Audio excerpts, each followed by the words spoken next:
February 5th, and we have the select board members here with us to go over some of their items. I wanted to tell you too that the tech school people will be here at 7 to go over their budget, and if you remember last year they did a very good presentation, so it'll be the Superintendent Martin and the business manager Russ Calbris again, so they're coming at 7. Okay, this meeting is being televised, and first of all I wanted to go through the select board budget that we received some time ago, and Willie has just given us some explanations, which I haven't got time to match it up and not ask, so I'll go through with some of the questions and you can tell us what's in there if that's all right with you.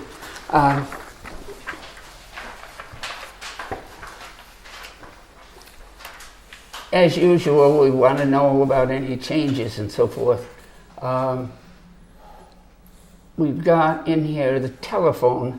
I'm concerned about who has cell phones the town is paying for, and why is there a policy, and is there a policy on who gets the cell phone at the town's expense?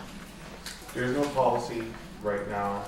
I have a cell phone because I'm town administrator as part of my contract. Yeah. I issued 2 phones out to personnel who I felt in my discretion were serving the town in a manner that required them to be readily available. And who would those be? The building maintenance and the custodian. These are individuals and departments, if you would, who have to come in here sometimes 3 o'clock in the morning. They have to respond to all kinds of unforeseen circumstances, and I need to get a hold of them real time. They also have emails, which they didn't have before. I understand that some towns are going to a flat rate toward a cell phone because then they use it for their personal use and that sort of thing. We're paying apparently the whole cost, aren't we? I believe so. Okay. Would it be the same as your rate? Yes, I believe to be the $50 monthly. Okay.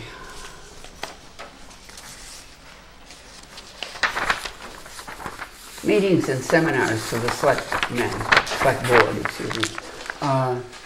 It's up $730. It was budgeted up this year, and so far nothing's been used. You've got it level. You anticipate they're going to be using some of that, or? In my experience, is Board of Selectmen typically attend the MMA meetings that are needed for them to do their jobs. It is at their discretion if they wish to attend or not, but to vacate that line item or reduce it any further would be a disservice to what the select people do. And there's a county selectmen's association would come out of that, I would imagine. Yes. Okay.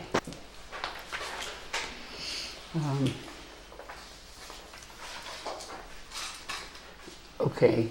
Office supplies, it looks like it's budgeted for $3,000, not much used this year so far. I still feel they need that $3,000. We're just looking to be as conservative as we can. So, Yes. okay. And for the capital, I realize you're waiting on that to get more information. Okay. Under yours, you've decreased, other supplies by 100. So I've had a chance to review that, and it's gone to $3,348. That line item total includes 3 new memberships that the town administrator never had before for LGHN and ICMA. In the paperwork that I handed to you guys, if you turn to the budget sheet, you'll see the information on the side. Page. On the page. The second page.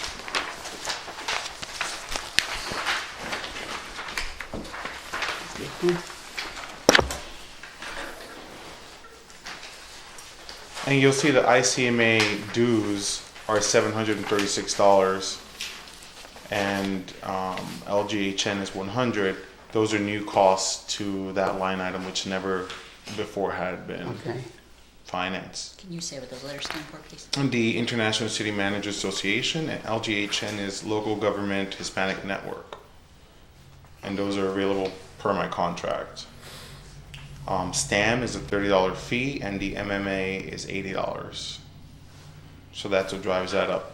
Additionally, the gas, before you guys didn't budget for quite that much, is $540 for the entire year. And then the other administrators' supplies, we've actually readjusted it to $500. So in other words, this figure that you're giving us tonight supersedes Yes. what's on the budget. Mhm. Okay. Okay.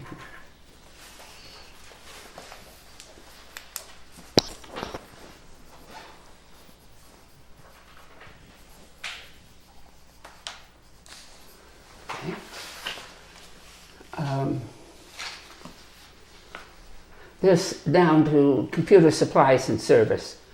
What's the BMSI? I don't recognize it. That's our financial platform for all the accounting functions that we do. Now, Okay. that number has gone up significantly. That is due in part to one-time costs of migrating that platform onto the server, which it's not currently on there, which means only one user can use it at a time, which can really slow us down, and has, and Deb can attest to that. Yeah. We're also adding a module for direct deposit so that we can offer direct deposit to our town hall employees in the future, hopefully very soon in the Going future. to be effective soon? Well, I would like to say soon, but it's going to be Wow. mitigated by the migration of the software, and then. Okay.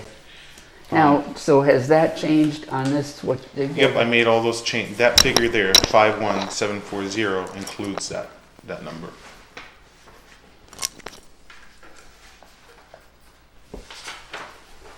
Okay. And for a breakdown of that figure, you can go into those documents, further into the documents. It's section B. Okay. It'll look like this. Deb and I met with the contractor for the computer services and IT, Guardian, and we went through the agreement to see what we had, what the status was of everything, and what we needed. And the numbers going up in large part due to one-time things that we didn't have before. The migrating of the software is something that must be done. The module for direct deposit is something that must be done. Another reason that it went up, when Northfield originally put together the service agreement, there was 14 users. We now have 19. So that's going to drive it up somewhat. One of the figures on here for miscellaneous replacement of equipment, it's $4,000. Now that's an attempt at trying to internalize the operational costs of replacing computers as they go along. Part of this service agreement will have Guardian communicating to us in a reported format what they recommend we should be changing. Okay. We were kind of going ad hoc. When something breaks, you replace it. Something breaks, you replace it. We're trying to get ahead of it now. Yes. Yeah. Sorry. I know the police department was on a rental lease sort of deal. Have we gotten any figures of how that's worked out? Because I know the thought was if that was saving money, maybe more people would be going to the leasing process. That Any ends call on that? in June this year. And part of this figure, $4,000, has to do with that. We didn't perpetuate that part of the contract until we know what we need to replace. Because if we start just earmarking large amounts of money without having information as to what we need, we're shooting in the dark. But we don't have any yet at all of how that's worked. At all. Okay. We have to wait another year to be paid. Well, we've gone just about 2% more from what they originally had for that, so that we can start working from there. Okay, thank you. Okay. And the copy machine supply and service is the same. Is this a leased machine that we have now? Yes. Yes. Okay. And I noticed there are about 3 different things that have been just traditional New England town meeting things. You've left those off. Is that something, has it come through that we don't have to put those in now? Or For the $1 stuff? Yeah. Yeah, we don't have to. Okay.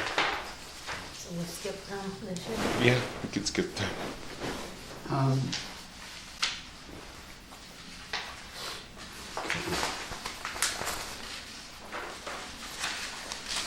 So now,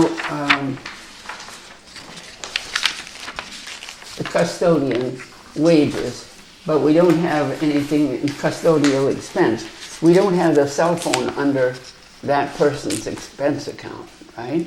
No. So is it all under the selectmen's? That's under selectmen's, and that's something that I anticipate the highway department having to take over now as an expense. Well, not for the custodian. Not for the custodian, no. Okay.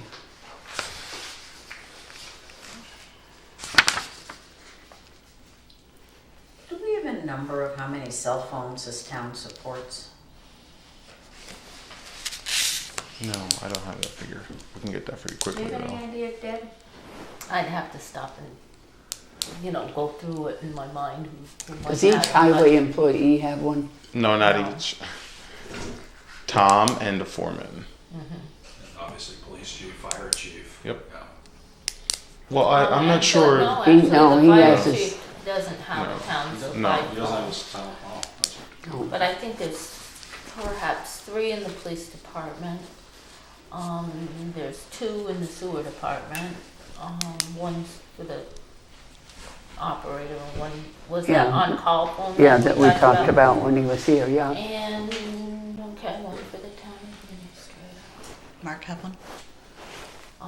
Not But in the it's- town, no. They're not under the specific person's expense account necessarily, so, Right, is there any way we can find that out? Because it just seems like it's $611 a pop for a cell phone. I think I just pretty much rattled them all off. So there's 7 or 8. Yeah. Be nice to know. We can do that. okay. Town hall maintenance is at 10,000 again, and it looks like we haven't spent much this year so far, in a half a year. Well, this isn't half a year because when You these made it come out, November.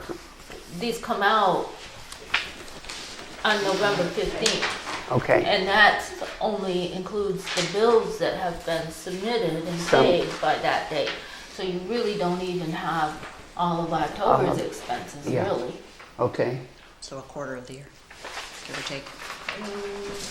Yeah, but it's hard to prorate it Yeah. exactly because some of them are turning them in monthly and some Right.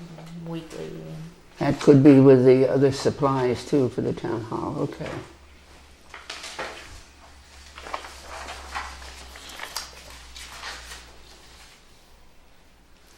Okay, fence viewers is eliminated.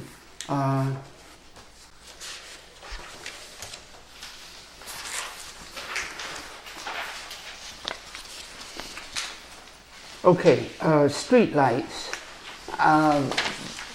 We don't get a figure from the, now, is this through the Hampshire group for the electricity for the street lights? For the, yes. Okay, and have they given us this figure? And as an estimate of what? That hasn't come. That's why I put that note in the beginning here, that some of these figures are being carried over or are estimates, but we haven't received the actual invoice Okay. yet. So we should be getting something then from them with a better Yes. idea.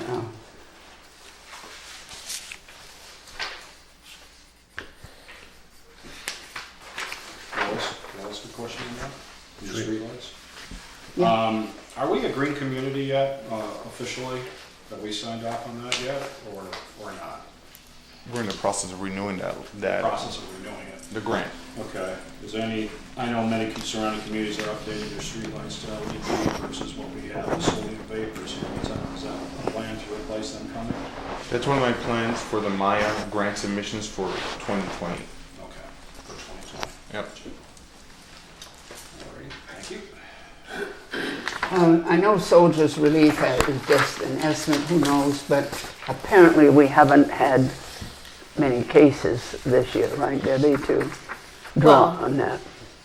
This this current year isn't our worst year as far as cases, no. There was one year that Yeah, was quite high, and yeah, that's really hard to predict.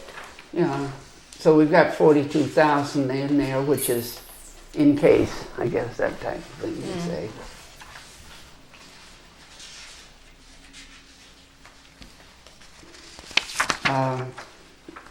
The Community Park Committee still wants their $450. They had it each year, but haven't used it again.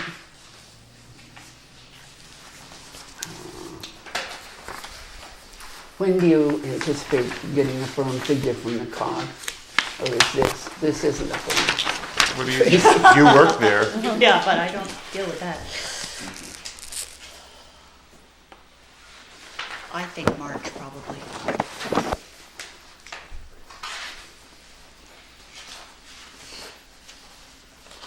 Okay. Is there any scuttlebutt going on?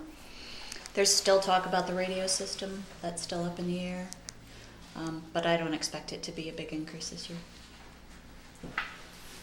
Okay, the Veterans District, is that a figure from them? Yes, it is, and that is included in that paperwork. Okay. That's level funded. No, it's not. Oh, okay, because you would need to look at the updated model Right. then, because I don't, okay, I'm looking at the old. Oh, so it's updated in what you gave Yeah, us? that's right. Right. This is the amount, 620, 6292, 94. Okay. And Debbie, on this unemployment, that's something you've come up with, you think the 12,000? Okay.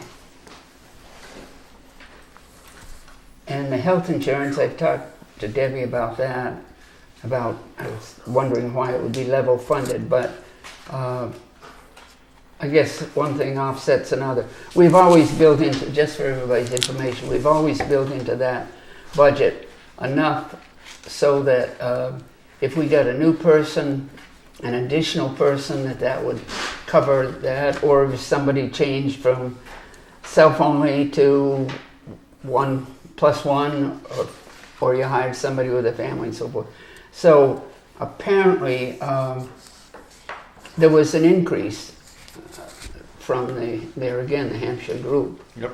But we had enough to say level funded, we'll take care of that, as well as still have that cushion. On the current statistics, yes, but people come and go and change, and Okay. one person's family plan can make a big difference. Oh yeah. Yeah, Definitely. so, yeah, with the current statistics, it looks like we're fine. Okay. And the same on Medicare, didn't change? That should change. I added the buffer that was suggested by the town accountant of So $1,500. we need to look at the new version. And Of the Medicare? So that'll be 22,500. Right here. 22,500 is what Okay. they're estimating. and the life is probably different too. The what is different? Life No, insurance, No, it's No, I the left the same. Life is, level. yeah. okay. It's level, and that, you'd say that's still okay for the life insurance? Yeah, I think so. Okay. All right. And the other insurances, that's from the companies? 65,000.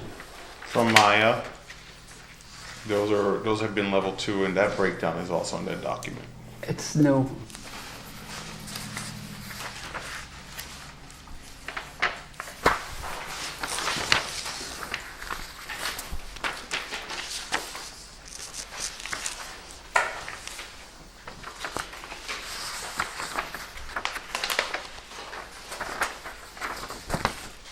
Okay, Alexander Hall, I think that's kind of up to the select board, what you want to do on that. Did you discuss this with the select board? You left it off, and you probably don't know the history of it. This is a commitment that Bill Roberts made to the Alexander Hall Committee back when the elementary school when they built that new building, or 90, something like that. And there was this, it was called Alexander Hall, because somebody had given Alexander money for it, but it was a room in the north building, on the north side, that went east to west across, and anybody who went to school there, you never set foot in that building. And then a little kitchenette in the back and so forth. And it made a big difference to the building committee when that was given up, so for school use, because they really needed that space. And Bill Roberts was chair of that building committee, and he told them that someday the town would try to provide another space somewhere for them. Now, the number of users has diminished considerably since that time. But it was just this $300. You haven't had any bills from them lately? No, There I is don't. one group that still exists, and they rent other space, and they had been sending the bill to the town at the end of the year for reimbursement.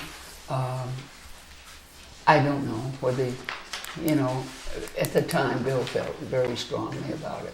So I don't know whether you want to continue putting that in or not. Should we check in with the building committee? Will do. You think you would put it in? We're gonna check with the building utilization committee. Okay. So I don't know if you wanna keep it in there as a placeholder until we get you an answer.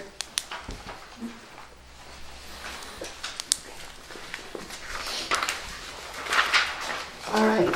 Anybody, I've got more to go over here, but anybody have further questions on the budget being submitted?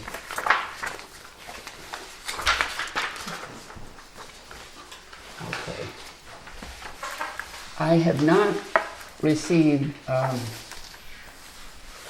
budgets from the building commissioner, the dog officer, emergency management, and the fire department that would be under the select board. I mentioned building commissioner and dog officer to you a couple of weeks ago. Have you made any contact? I haven't heard back from them for those particular items. And I haven't heard back from the rec commission yet. Have you heard back from the rec commission? Yes, I did contact them. Yeah. We need all this information as soon as we can get it. So I sent a follow-up on the fire department one. I sent an email. I think in the last few years, the building commissioner and the dog officer haven't really been doing their own. They've been kind of like The administrator's been doing giving it. it back to the administrator to do. It's just the way those accounts are coded that the people that used to get them did their own budgets, but now they'd rather be done by the administrator, I suppose. Yeah, because actually they're employees. Well, but so isn't somebody I suppose, else, yeah, the other departments do, but yeah, so you might want to come up with something on those two. Okay. Propose it for them. Propose it for them. And then the fire chief should be coming in with something. Okay.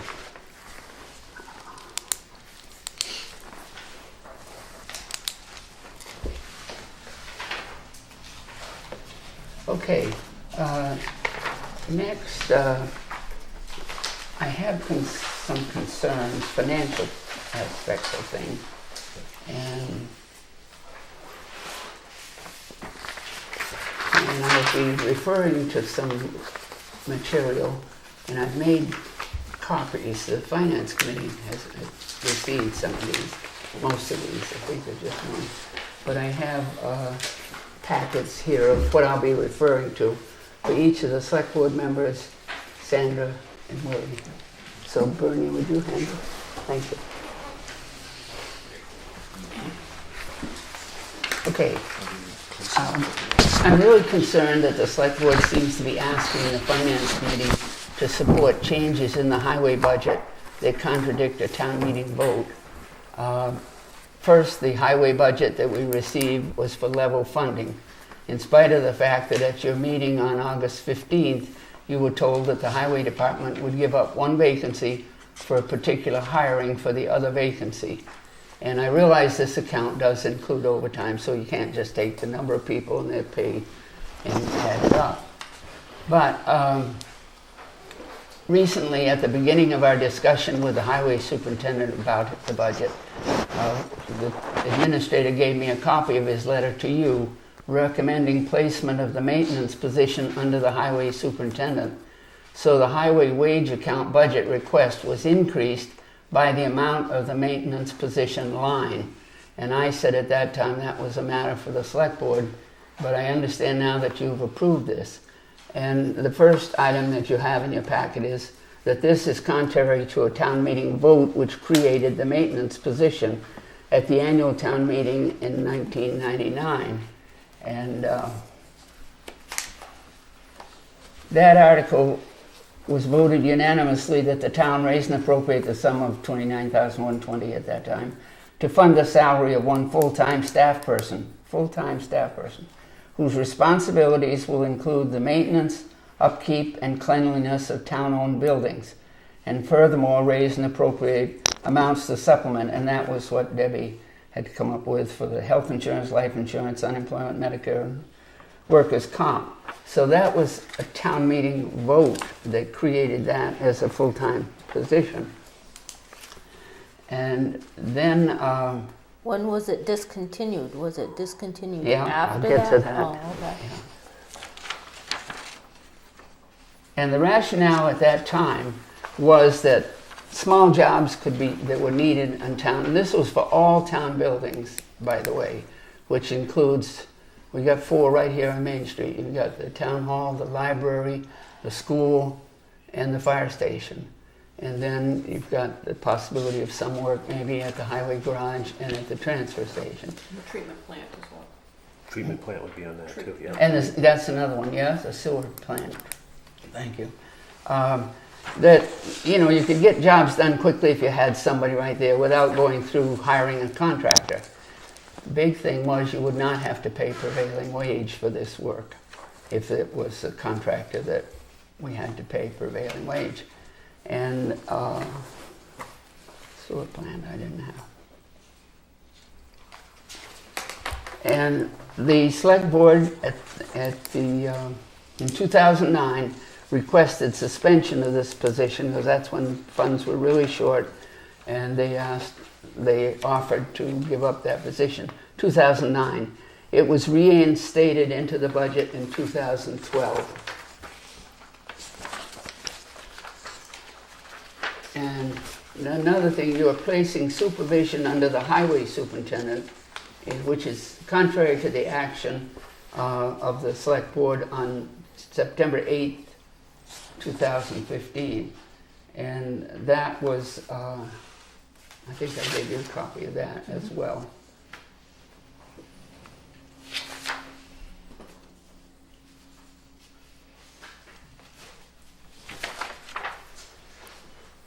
That was September 8th, select board meeting minutes show assigned town administrator as superintendent of building maintenance. That was that year, That's it. 2015, yeah.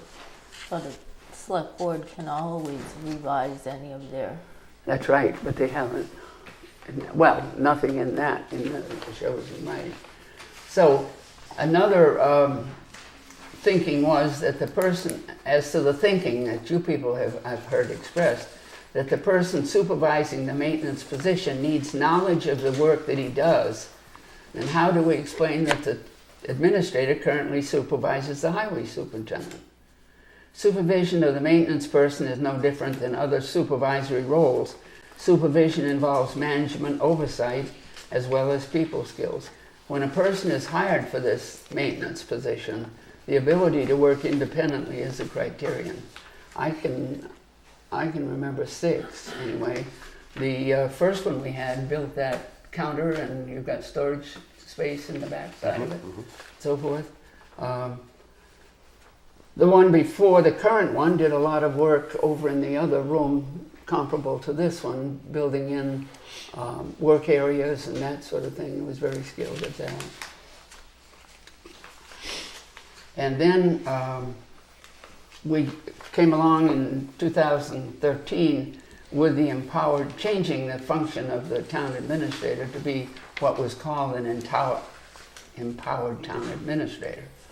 And that has a copy in your packet as well. Special town meeting in December 9th of 13 reads that the TA is responsible for the daily supervision of all town employees hired by the Board of Selectmen and shall coordinate with all other departments and employees of the town, end quote. After the town accepted the so-called empowered TA position, the TA pay was raised to cover new responsibilities, and then the successor TA is paid even more. Now, this is diminishing those responsibilities that they're getting paid for. Again, I'm concerned about going against town meeting votes and the financial implications of these changes for the positions involved. And one other thing that you might think about is the maintenance position was voted to have a new truck in 2015. Apparently that won't be needed if we're going to just have a few hours on maintenance work. I believe it was the chassis that was purchased, and you have something on that. I think there was a body with compartments in it that was moved over to that. And why would you not still need that under the current proposal? It seems that you would. Yeah, full-time. You've got, what are you Well- giving now, 15 hours or something like that? So it's just a thought. It was an expense that we went into. Just another thing here is to clear up any misunderstanding about the responsibilities of the highway superintendent. And in 1996, we got legislative approval to eliminate the elected positions of tree warden and cemetery commissioners. And some time ago, I gave Willie and Julia copies. We were talking when we were reviewing some position. At that time, you had to go, if it was an elected position, you had to go through state legislature to get approval. And we went through that process, and that was granted. That was before the current highway superintendent. And so it eliminated the positions of tree warden, was one position, and cemetery commissioners, there were 3. And I kind of cringe now when I hear, well, I'm cemetery commissioner, or he's the cemetery commissioner, or he's the tree warden. Those positions are gone. Those duties were, through legislative approval, they were placed under the highway superintendent. So I gave you a copy of that legislation. And at that time, there was a conscious, I happened to be on the select board at that time, so that's why I know something about it. So some of this other, I'd been on the finance committee when it happened.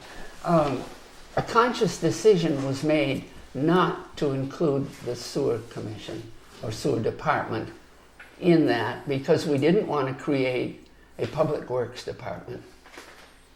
And you start getting too much of a structure, you're going to have another layer built in there of an administrative supervisor, something like that. So I'm concerned that we're headed in that direction, and I don't think we can afford it. We have what's called a working police chief. He covers a shift. He's not just administrative. He's not doing paperwork. He's not a desk chief. We have the same with the highway superintendent. He's a working highway superintendent. He covers the shift, and he's out there with the men working. We can't afford to set these positions up as just administrative. We're not Greenfield, we're not Montague or something like that to say that we can do that. So I'm concerned about that.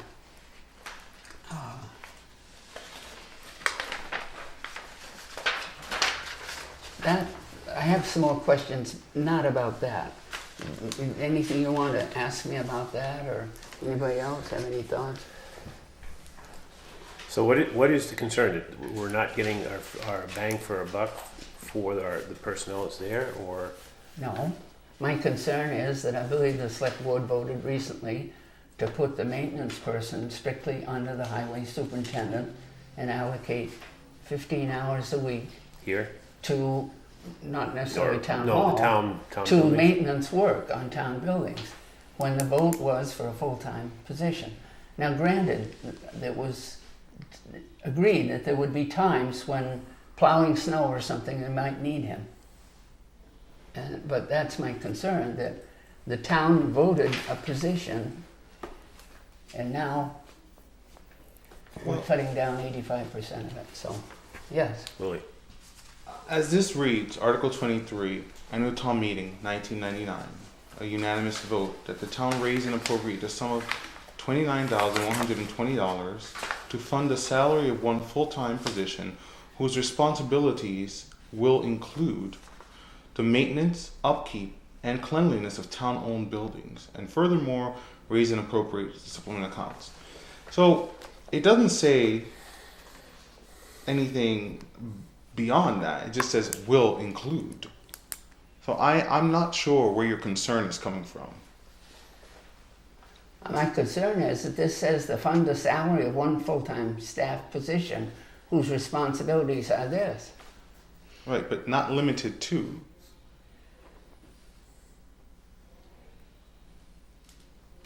Full-time at these would have been full-time. And Jack? I'm not going to speak against the decision, but the discussions at town meeting were specific to this position would be addressing projects at town buildings. The original town meeting and when the position was refunded in 2012, 2013. I mean, it was acknowledged that it was a full-time position for town building projects and maintenance. Yes. So it's my understanding that you had already given the slack that if there wasn't enough work to do here, that the maintenance person could help over at the highway department, or if they really needed him to plow or something.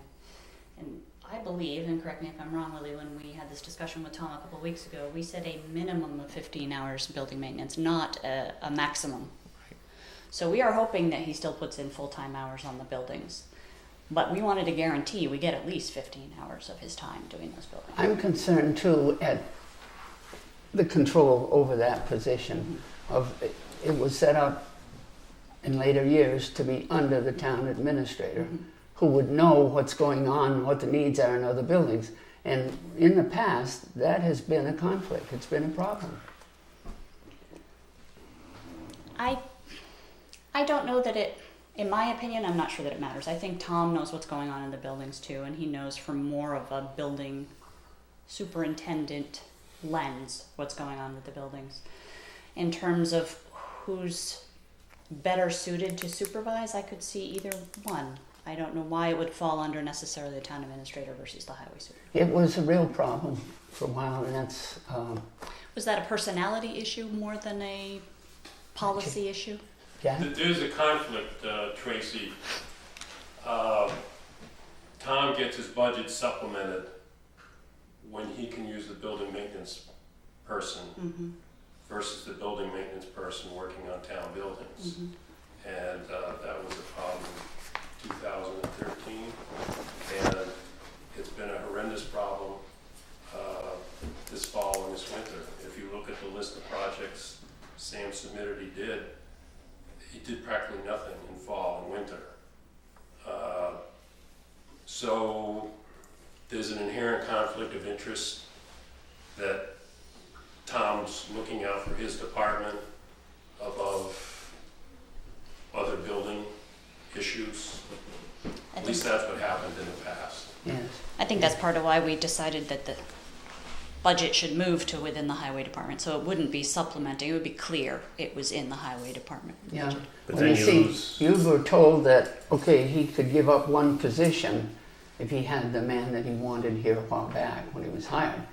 But he had the maintenance person practically all the time, so it really wasn't sacrificing a position. As sacrifice came on any maintenance jobs that needed to be done on the town buildings. So, yes. I would like to ask the select board to rethink this. to me, it really doesn't matter where the supervision is coming from, as long as it's good supervision, because basically, the three of you are in charge of what gets done anyways. The buck stops with you. So if projects didn't get done for 6 months, I think it falls on you. It doesn't fall on the highway, it doesn't fall on Willie, it falls on the three of you. Lots of things are going on, but still, in my opinion, it falls on you. And when this position was stopped for a while because of funding, things didn't get done at all. And when it was put back in with some real hard push from people, we got a lot of projects done that wouldn't have gotten done otherwise. And I really, again, don't care who supervises because they're both under you. But I would rather have had it, 95% of the time is to town buildings. And if there's any time left over that they can't fill, it can go somewhere else. But I just don't see this town not having more than 15 hours a week for town maintenance of buildings. I mean, it just doesn't make sense to me. I'm sorry. And I would ask you to rethink that and really find out why the projects didn't get done, what has fallen off and them not getting done, and how many are there coming up that really could use the help. So I would like to have it. I'm asking maybe us to make a recommendation, asking them if they would rethink it. I mean, I can do it, but I think it'd be good if we... Well, I just thought my point in bringing up all this, and I took considerable time to go back and check all these things, just so that they rethink it, whatever. If they come back with the same answer, that's what they are I'd like aware to of this. officially ask But I don't agree on one thing. I am concerned about the pay that goes with supervising that. And the administrator's pay includes supervising all the people under there. And so you pass off this, what's coming next week? What else is going to be gone? Are you going to cut his pay accordingly? I mean, Let's not go there, because we never cut it when other people didn't No, do you their don't. job full. No. But Let's not even bring up history. we are looking out for the finance of the town. That's where we're coming from. And in That's terms all. of the management and the Pardon? administration, there are techniques, some of which have been proven not to be the strongest when it comes to management. You can manage through your department heads, and that is what this is an attempt at. If you have a department head who possesses a skill set to deliver a particular service, you count on that department to deliver that, and you manage through that department head. When I was hired, that's one of the things that was asked of me. I'm delivering upon that. But Specifically, there I was- was asked about management through department heads, and that is what I'm doing. Now, I agree, it doesn't matter who the individual reports to, but it makes a whole lot of sense when the individual reports to somebody who knows where a lug nut goes. Now, if that individual does not deliver, it's going to come to me anyway, because Tom reports to me, and we report to the Board of Selectmen. But I And believe the The excuse, characterization that work has not been done is not accurate. There are some mitigating factors. Some of the work is external, which, it's really warm outside today, so you can tell some of that work won't get done until the spring. I've only been here since July, and I apologize. I can't speak to the entire history of my office's role and interaction with that particular role. But I'll tell you that steps have been taken already since that decision to make that difference up. well, I heard on the meeting saying that it makes sense to have somebody supervise that person that understands what work they're doing.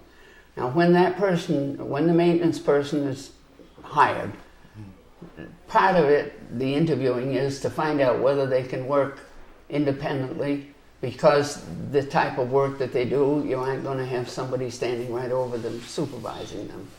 So, yeah, I understand going through somebody else, but on the other hand, I think, we have to consider those things as to what it is. I mean, I've had a little experience at management myself. I believe you're good at it too. But in my experience, with a role like this, you can shut it off in terms of personnel management, in terms of the motivation to accomplish tasks if they're dealing with someone who can't communicate the same jargon. It doesn't make him less efficient in the role if he's speaking to Tom versus me, because everything still comes to me.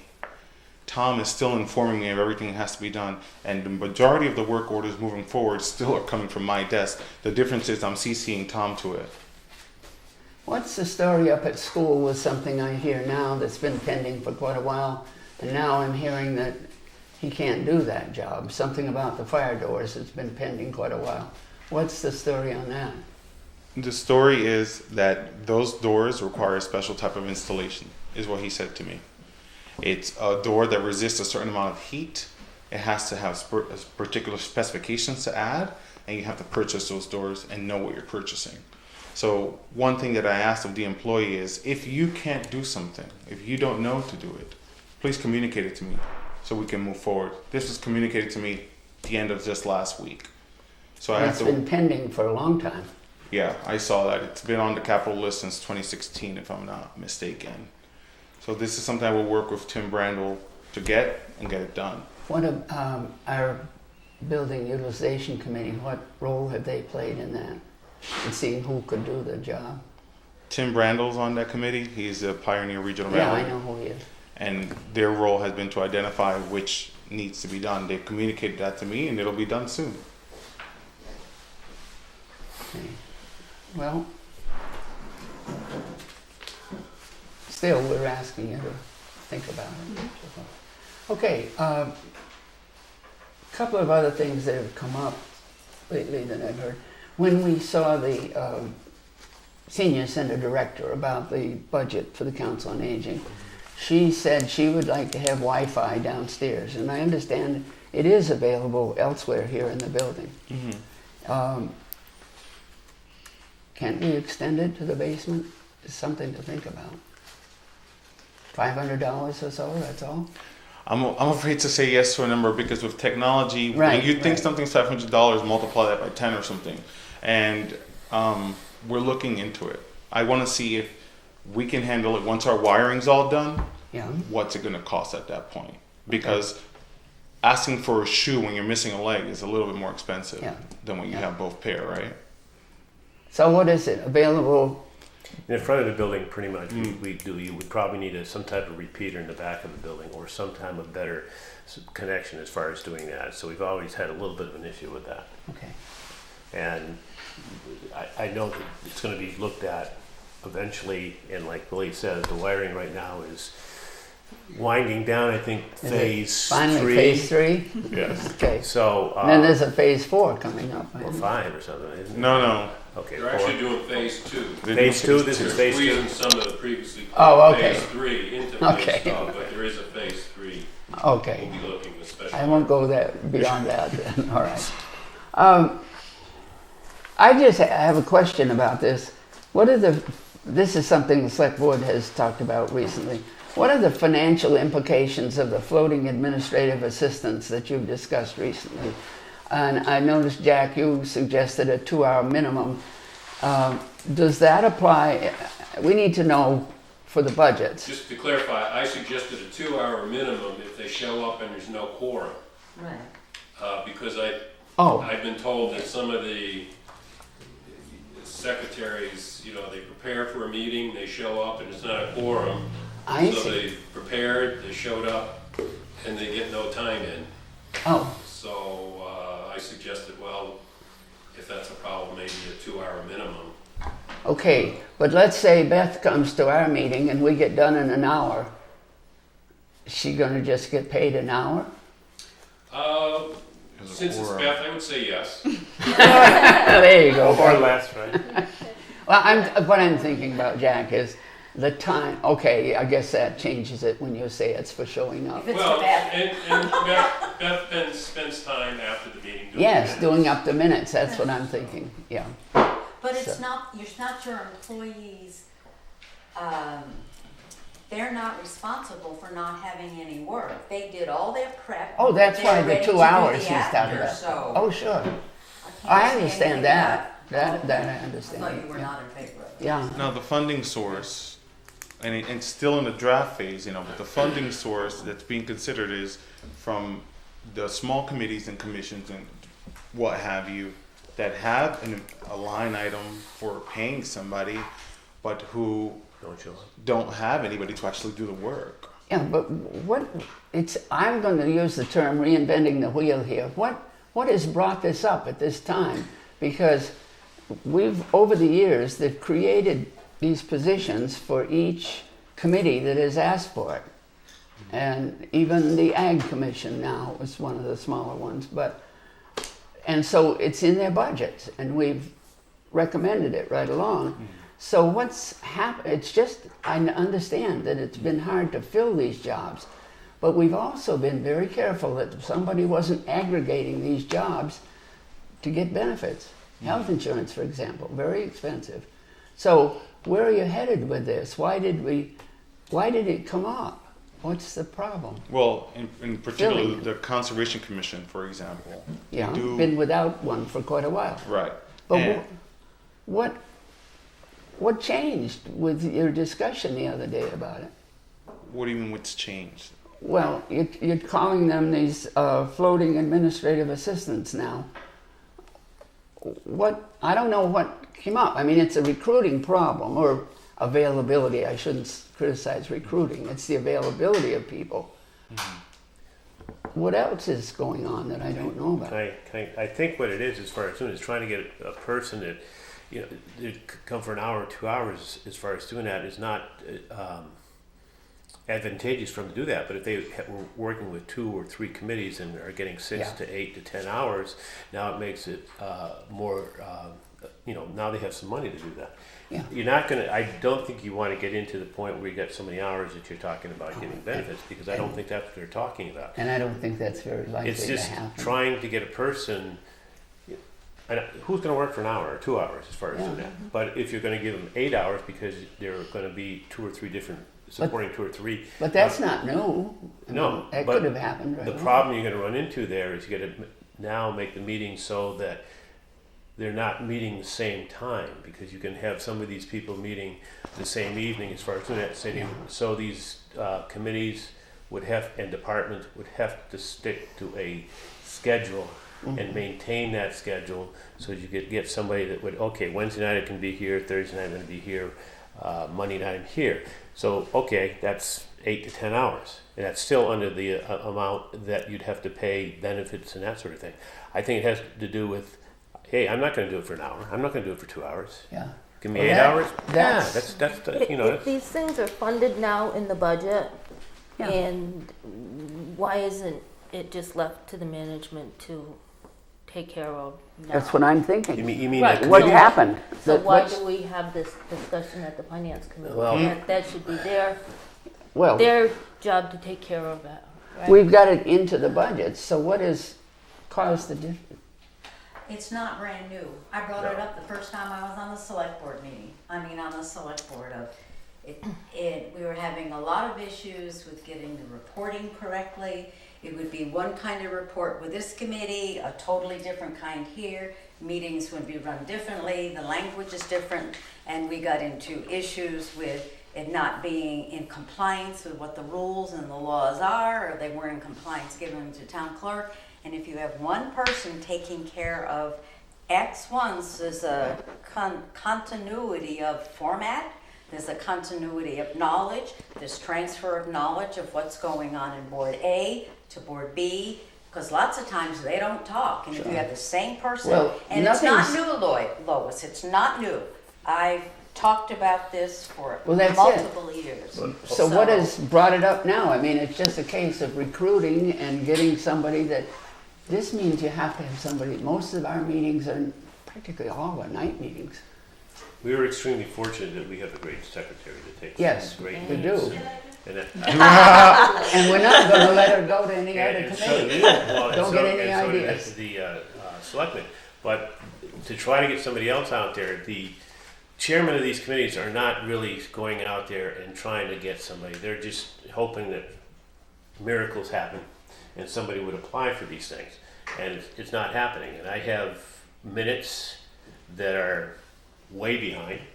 And if I have someone looking for those minutes, the chairman of that particular, or those particular committees are gonna be in extreme, they're gonna have some extreme problems. And we've had them before. They just haven't surfaced very high that many people know. What are we doing about recruiting? That's not my Well- problem, but that's, We're seems not, to we're not come at down that to- point yet. Right now, I am assessing which small commissions, committees really will benefit from that. As the town accountant pointed out, this is a management decision. And the wheel is not being reinvented. But what I'm saying is you have a wheel and it's not on a bike. It's just there. The roles are there, but nobody's serving these commissions. every agenda I noticed of the select board, it shows vacancies on different positions and so forth. So That's in there. maybe it's more aggressive recruiting. I have just a couple of other things to do with Pioneer. I think, I don't know if you've been asked yet or not, but from what I see from their meetings is that they're going to be asking the select boards about delaying their budget a little bit into March. Budget is one thing, assessments are another. So, you know, if they're talking about a budget, just remember that we need the assessment. Right, which And- comes after the budget. Yeah, they comes afterward, and they've got to see what they've got to apply toward that toward the budget before they set the assessments. And like with these accounts that we've got tonight that are changing, we can't do anything. We don't do anything here. We don't start out and say, okay, this one looks good, that one looks good. We'll hold on this one. We don't do that. We wait until we get the whole picture, see what all funds are that are being requested, and then make recommendations accordingly. So don't give them too much time. Okay. And the other thing is, have you heard anything about the lunch fund deficit yet? Yeah, from the paper, yes. Okay. Do we really believe the paper or how they're getting there with it? Well, the word that I've seen on their meetings is that it's been suggested that they ask the towns to come up with a shortfall. And this has been happening over many years. And it's, I think, in the range of 240,000. Yes, it is. So when you look at any figure from the school, just think 50% and for Northfield. So 120,000 would be devastating to our budget. One thing I would like to suggest is, I mean, we're probably going to have, no matter how much we don't like it, and you can say mismanagement or whatever has been happening, probably we're going to have to come up with it. See if you can tell them we'll pay it in 2 years or something like that. Pay it in 2 years? Is No, that spread it over Spread it more Oh, than in 1 2 year. years, pay it in 2 years. Because it Yeah. sounds like they, right now, I just they've didn't got, hear what her words were. it That's sounds like right now they've got the Installments. program set, and it's this deficit that they have that they've been carrying for a long Oh, time. I know that. I just didn't hear So- what the 2 years was. Thank Yeah. you. Or more, for sure. Just for somebody who's inexperienced or just doesn't have the knowledge, how long has it been that this deficit has accumulated? How many years has it taken to accumulate? We're not really this sure. deficit? Not sure, but we've been hearing about it for the last 2, maybe 3 years. That something was amiss, and Yeah. they were gonna try to take care of it, and nothing has really happened with that. And we knew it's gonna come back to the towns eventually. And are they currently stating right now that they're operating at a? Yes. Right now, they're Yes. operating, their Yeah. budget is in the, not in the black, but it's they're $360-something In to the the black, good, yep. into the black. $300 in the black, yes. So, Not much, So- but it's turned the corner. but, you know, at least they have come up with a program that seems to be working better than the last program, so. But yeah, we're on the hook for half of that amount. Is there any requirement on how quickly the town has to pay this off? Well, since it's been it for 2 to 3 years, they didn't seem to be too interested in paying it off. So I understand. I don't know if there's any gun to their head saying you have to pay it off in this year or next year or what, but they should come up with a plan that would be feasible for all 4 towns. So Where does that deficit come from? Is it out of their E&D? I mean, the money has to be, they have to be taking it from somewhere to pay for the food and the You would staff, right? Cash flow, yeah, where is it? Yeah, well, basically it's a drag on the cash flow. Okay. Yeah. We're running out of time here, but, so we're all set on this. I just want to mention to the Finance Committee members, while Jack has done a great job of putting together this guide to budget and tax information for the town, and he's done a lot of work on this, and there's a lot of good information. Thank you, Jack. We appreciate it. Do you want to make any comment about it? Well, after the tax rate went to 1786, we saw a lot of conversations in town and on that next door neighbor's website, and Yeah. it was clear to me that people really didn't have a clue. And there was a lot of misinformation, so I wanted to put the process out there and review historically what the Finance Committee and the Select Board has done with the campus money. Yes. Because there was some concern that the town used that campus money to fatten the operating budget. And in fact, that's not the case at all. Right, right. It was a conscious decision made not to increase our operating budget with the use of that money. So it went into capital, things that had been neglected for quite some time, so very Can good. this be distributed somehow? I don't know if we. It's on the website. It's on the Yeah, but website, That's not the answer to and everything. Sandra was printing up some microfiche copies. Smaller version of the book They said this- downstairs. They said the Finance Committee, they need the bigger print tonight. So. Thank you, Oh. thank you. He's being bad. Sandra's You're printed wearing up some glasses, copies and was gonna put them on the bench downstairs. Yeah. Maybe put some at the library too. Yeah. And to I- supplement this, on our Helpful Links website, you can get a lot of that information for the pop overrides, underrides, all of that information right on Helpful Links. And there's videos so you can read along with it. Okay, thank you very much. And I see there are people here from the tech school, so thank you. But it's your Oh, yeah, information, yeah, put it back on that shelf there. I don't know. And next we'll be meeting with the You can superintendent, replace it. Superintendent Martin of the tech school, and business manager Russ Calvert. There's three big guys all on one little side there. Right. Is there a white part of your wall we can steal for a quick PowerPoint presentation? We can move. I think last year the Wait a kid, minute, that's Last not, year, I think I did that Wait a corner, but second. Oh, you did. I have a portable screen, but Yeah. I think it's probably works better on the wall if I could. Move your flag. Yeah, if you just move the flag instead of. sure. I don't have to be near this, so this will be running remote. So I just need to just, yeah, that wall's fine. So you're Just in like that. You Where? need me to move to, No, I Oh, think we're good. oh, good. Oh, no, I think they're gonna put it right over there. Okay, very good. Right, and I'll put this up on a little prop for a second. He said I don't have to move. No.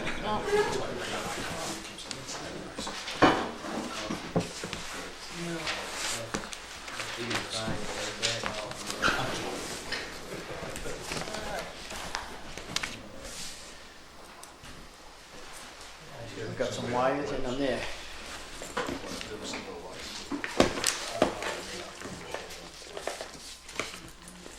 you can't just turn off one of these. I told my business manager it would take me 2 minutes to set up, so I'm on the clock I'm right ready now. to do shadow puppets. There you Got me go. on the clock. And he knows me well enough to know that I said it would be 1 minute and 45 seconds, so we'll be pretty close. We'll see what the time frame is. Oh, seems like you're on my leash. Your Your wheel is running over my leash. Oh my God, I can't do that. The last piece would be this. Could you just plug that in right there? Thank you. No, we don't have a time limit, you're okay. We have no one coming in after Oh, you. you don't want to say that to Rick. No, Oh! not at all, that's not. You got a 5-minute time limit. I'm just trying to put your problems onto me. I think that's just a little lopsided, but we'll get the idea once we get up there on the screen and get that out of your way.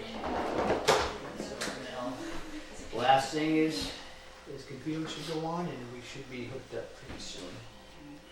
Alright, it's gonna connect in a second.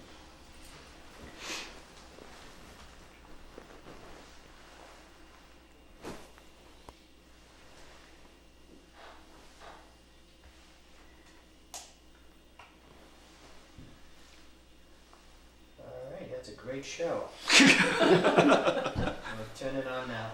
There we go. This one is the one that should do it. Okay, it's the beginning. 1, 2, and then one switch more, we're good. Hopefully it goes.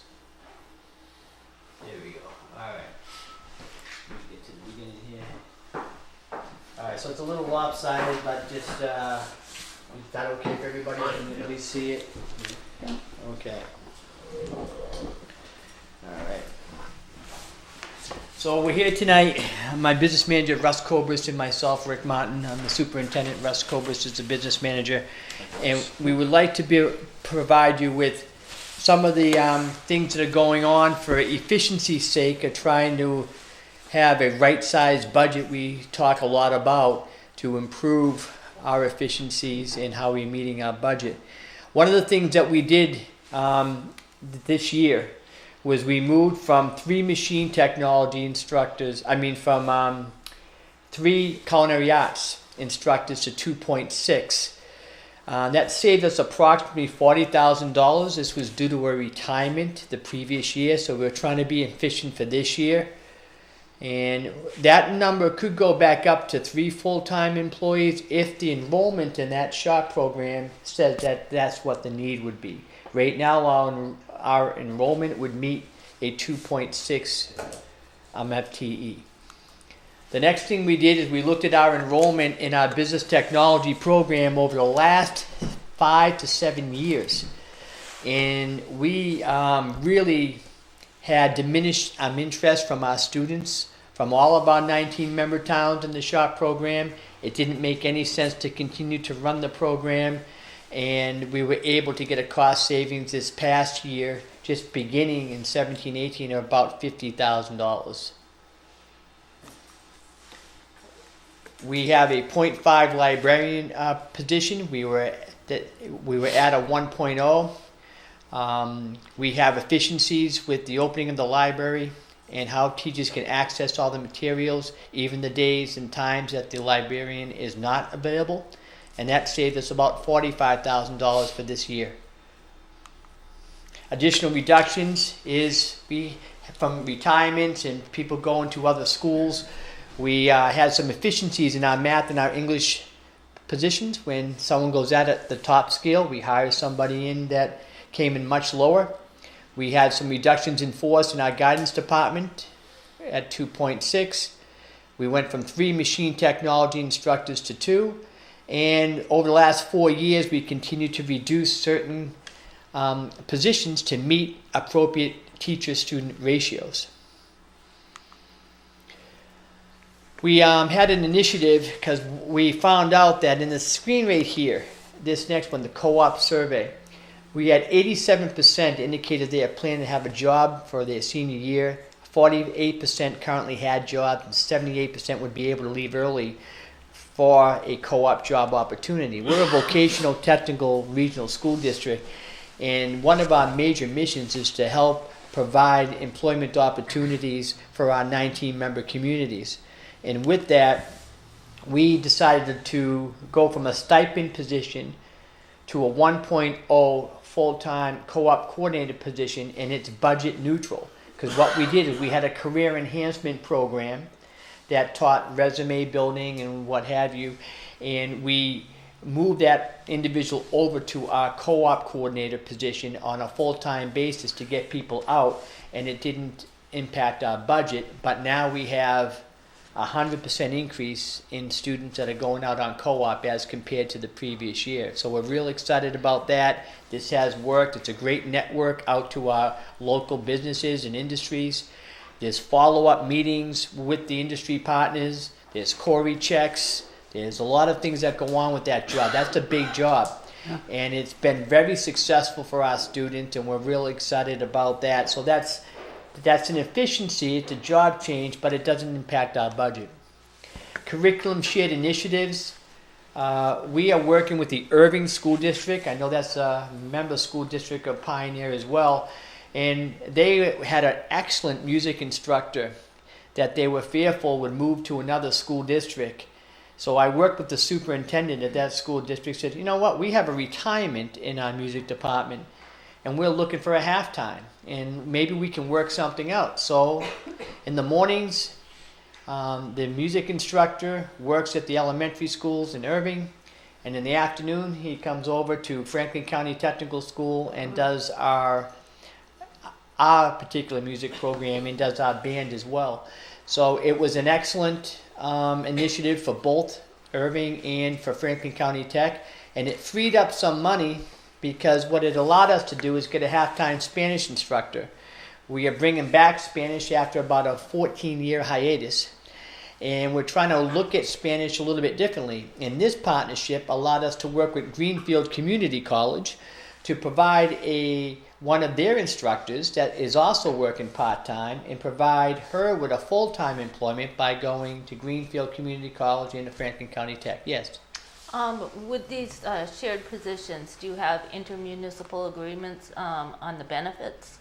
Yes, we have worked that out with the town of Irving, and we worked it out with our individual teacher, correct?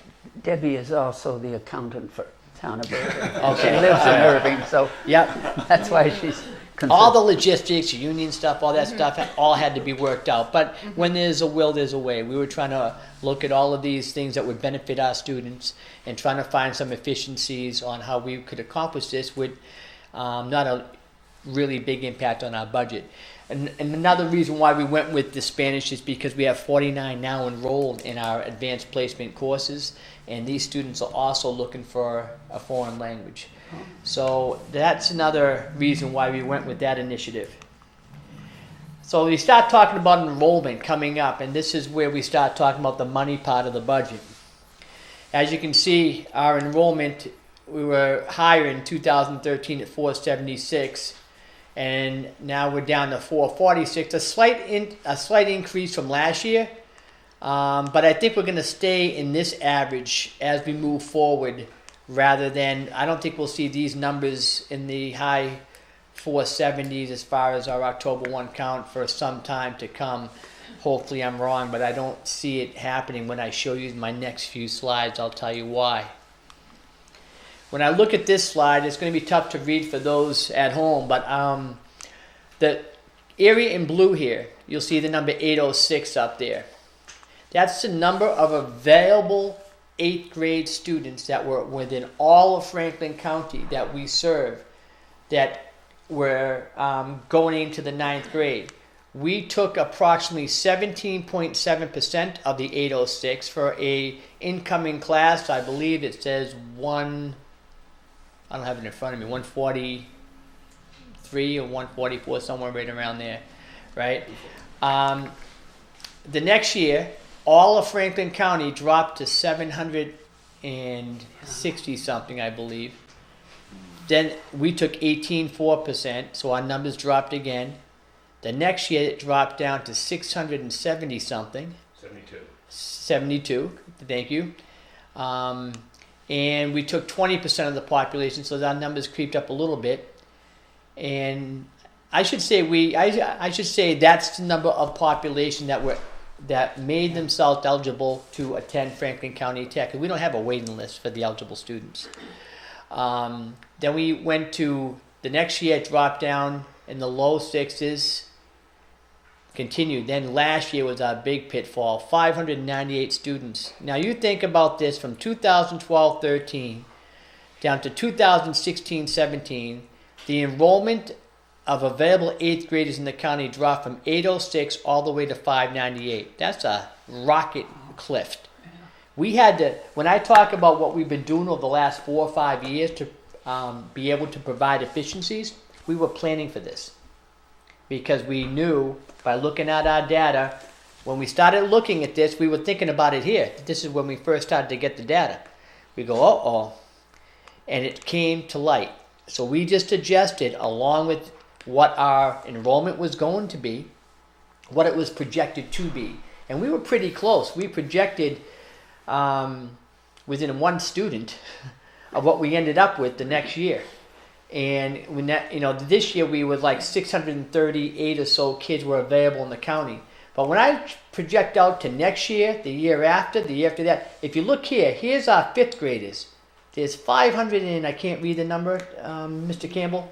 585. 585 here in 5th grade, almost the same in 6th grade. There's the 7th grade population, and there's the 8th grade population.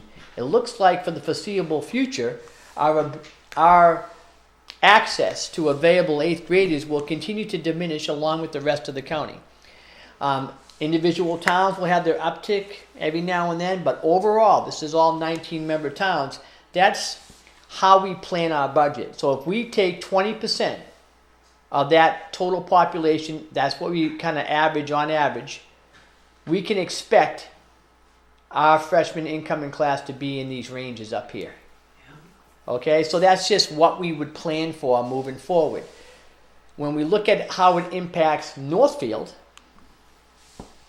here we go. So in Northfield in 2013-14, at this time, around the winter, this is just a winter projection, it's a snapshot in time, it's not the real number, but it was the real number in the winter. We had 17 applications, 12 of them ended up coming.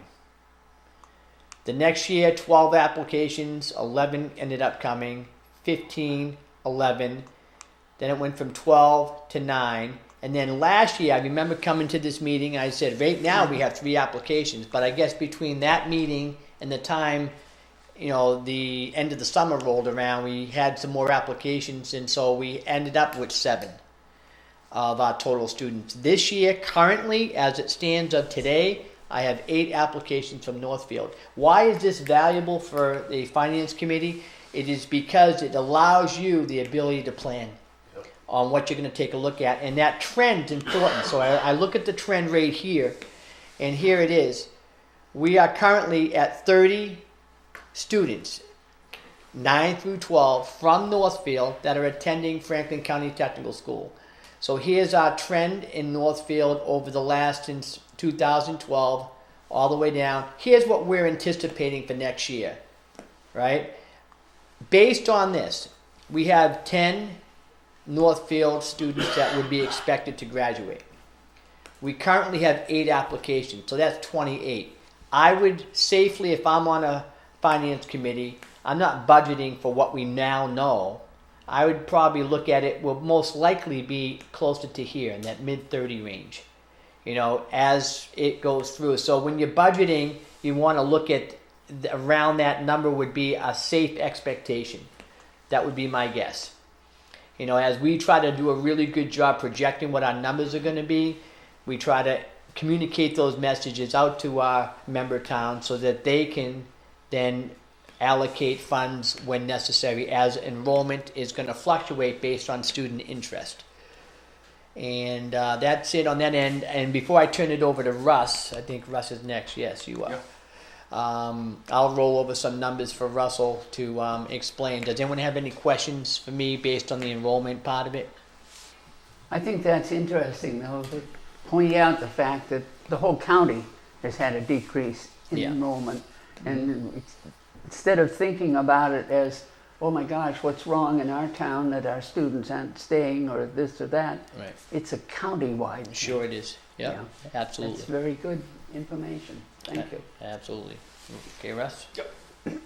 Forward this way? Yeah, take it right forward, Okay, left back. Okay, I'm gonna stay on here just one second, because Rick stole my thunder. I was going to present a reasonable town assessment. I wanted you guys to think I did some magic in the books to keep your town assessment reasonable, but he just showed you it's really the declining enrollment is the reason why your assessment will be going down or roughly staying even.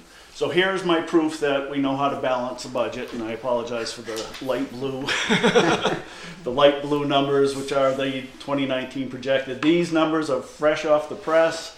Our school committee will not even see them in a public hearing until next Wednesday. So you're seeing numbers before our committee's got a chance to see them. Next Wednesday is our public hearing. They deliberate, school committee deliberates for a month. Then they vote at our March meeting for the actual Franklin County Tech School budget, and then we will have an official budget assessment number.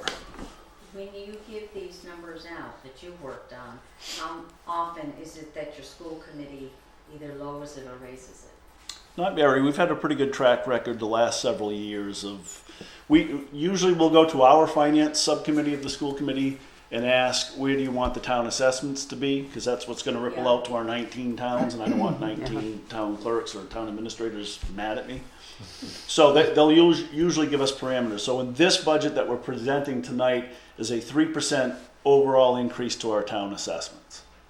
And So we're we can, fairly comfortable with that number. thank you. But for those school committee members watching at home, I realize this hasn't gone out to them, and I know I'll be yelled at by at least one of them. So just the top part of the screen is all our sources of funding, the money coming in. Bottom part of the screen, using the state function codes for schools, is the money going out, our expenditures. So just a couple minutes on the top part of the screen, I just stated that the town assessments are going up 3% in this projection. So that's calculated into the number. Chapter 70 and state aid for transportation, the next two bigger numbers on that screen. Chapter 70, as Rick showed you previously with the enrollment declining in Franklin County, Chapter 70 is not going to be any savior for any of the Franklin County schools in the foreseeable future. We are all in, and I'll show you a slide later, we're all in hock to the state in this hold harmless clause of Chapter 70. So even though our enrollment's declining, according to the state formula that came out in the 1990s, our state aid should be declining too, because it's a per pupil based formula, and as you have fewer students, you should be receiving less Chapter 70 aid.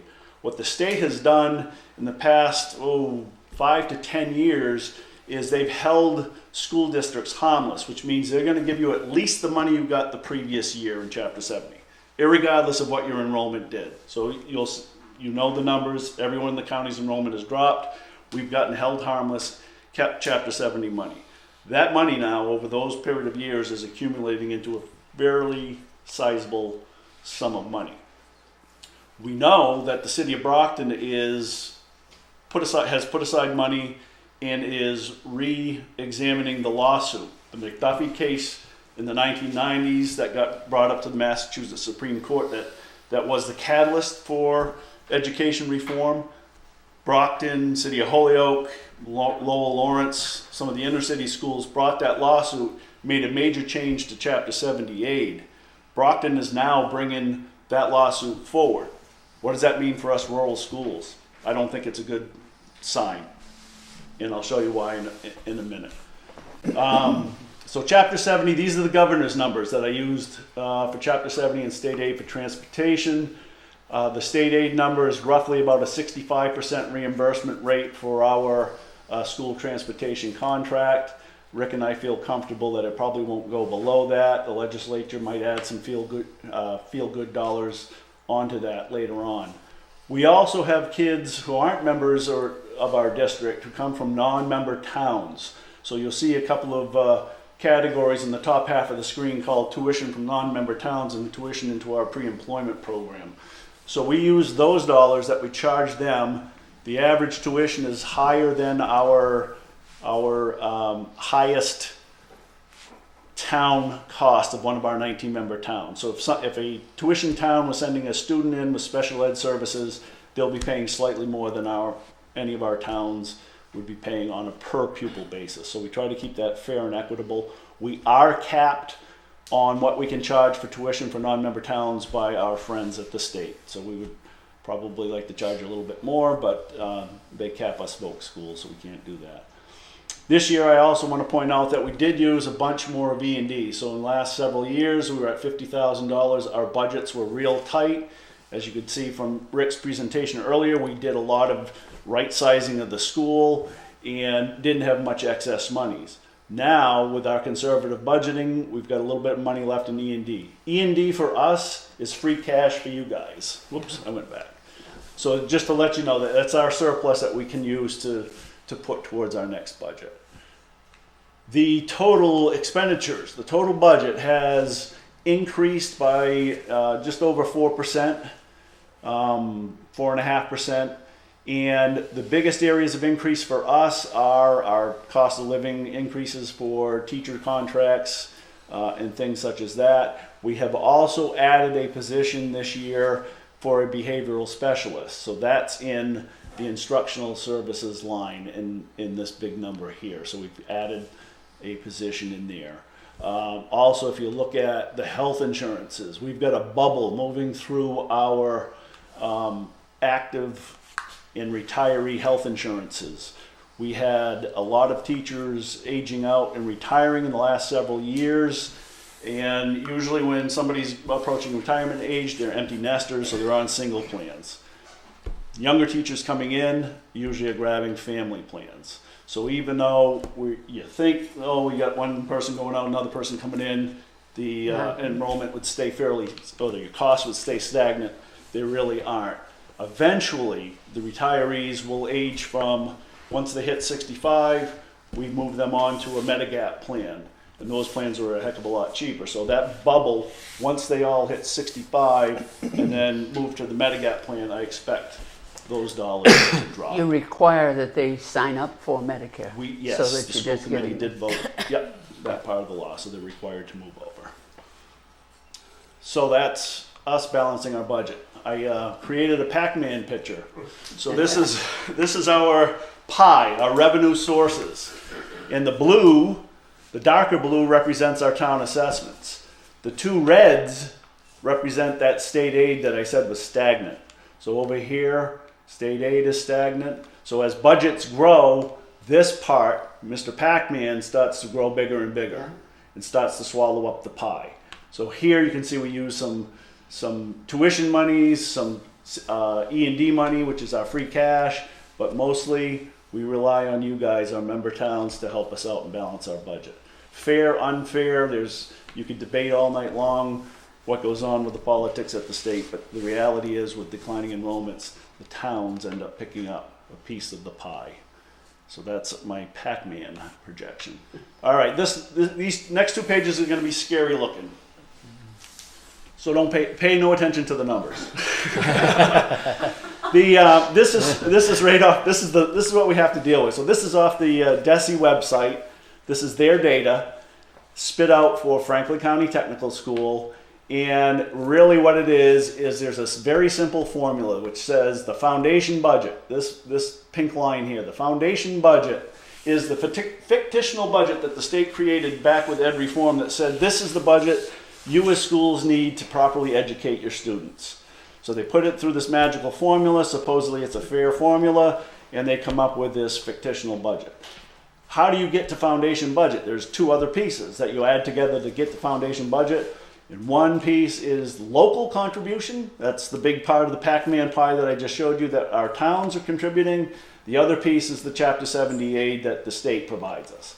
So the state fills the gap between the calculated budget per education reform in the 1990s versus what the towns, they come up with a minimum contribution. So every year when the governor sends out his budget, he spits out numbers for every town and says, this is the minimum amount that you have to contribute to your schools. And then they come up with a Chapter 70 piece. So here is where I use this spreadsheet to point out to my superintendent and some of the member towns.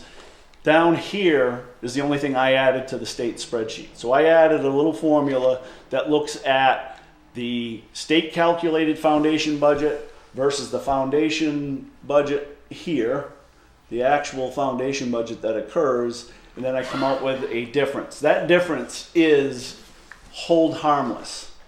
So you see up here in the descriptions, there's all kinds of little aid. So there's Chapter 78 are the big numbers. Up here, there's little pieces of aid, but you do not see the word that hold harmless, other than for, I think there's one for poverty students. But the real hold harmless clause is not here, and why? It's not law. So at any point in time, the legislature could decide we're not going to do the hold harmless, and Franklin County Tech, in this particular case, is in hop to the state by $400,000. That's whoops. You gotta go down, you gotta go back one screen, there Oh, you go. thank you. So it's right there, about 422. Yeah, thank you, sir. So And- that's a cumulative number. So we've built it up, and I just Since 2010, right? since 2012, I did a quick little Okay, 5-year yep, trend. Okay. So, and then you'll see up here we're like 102% of foundation. That means we've gotten 2% more, 2.75% more of state aid than what we were supposed to get, kind of due to the hold harmless clause. I take that and I like the baseline things, so to see how we're doing compared to other schools. So here's your other school, Pioneer Valley School. Again, stunning numbers as far as dropping enrollment. Hit much harder than we've been hit.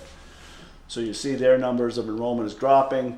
If you look down here, oops, there's the money, there's the amounts that are excess Chapter 70, so that's hold harmless What's money. that number? And you see that's what, 4 million? 6 million? So it's a, so the last 5 years, Pioneer, $6 million something dollars, Franklin County Tech, $400,000. We've received extra, in the state's mind, extra state aid because they've done the hold harmless. They're saying this magical formula that the Supreme Court, Massachusetts Supreme Court agreed on that you guys should follow dictates a lower number. We're nice guys, we're giving you more money. So they're gonna look at that. So when a city like Brockton or some of the inner cities now come to the state with a revisiting the lawsuit, trying to get it back to the Supreme Court, Brockton is similar to us in that Brockton is only 101%. So they're 1% over the foundation budget. So Brockton hasn't gotten hold harmless aid, hasn't gotten some of the other aids the rural schools have. So that's going to be a powerful voice. And you know, because we live in Western Mass, Eastern Mass towns and cities have a huge voice compared to us out here. So that's the reason why when you saw all those screens where Rick showed us downsizing our teaching positions, and we have the luxury of having retirements and we were able to do it, that's why we did it. We're not trying to penalize students, we're not trying to have a worse product, anything like that. We still think we provide a damn good education, but we saw this train coming down the track, and it's scary. Mm-hmm. And I'll turn it back over to my boss to give you the goods. Yeah, this is just your news. spreadsheet. We had our local assessments, which included minimum contributions, transportation, and above net school spending, and E&D credit for the Northfield town at around 500,000. Last year we were around 560,000. Assessments per pupil, we were 16,200 and change last year, with 16,600 this year. Assessment change is down for the town of Northfield by 12%, and enrollment change is down for 14% from the previous year. What we have here is our capital assessment. As you're well aware, about 3 years ago, all the towns in our county voted to have some capital improvements done at Franklin County Tech. We were initially hoping that we would get a big renovation project, but that's not going to happen anytime soon.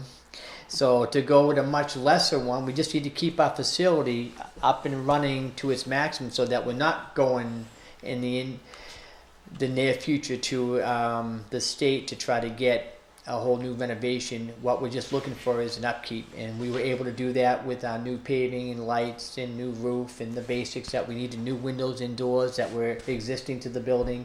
So the towns voted with over an 80% vote rate in our approval to be able to provide us with that. And now we're at the part beginning in FY19 what the bond authorization would be in the first round to the towns.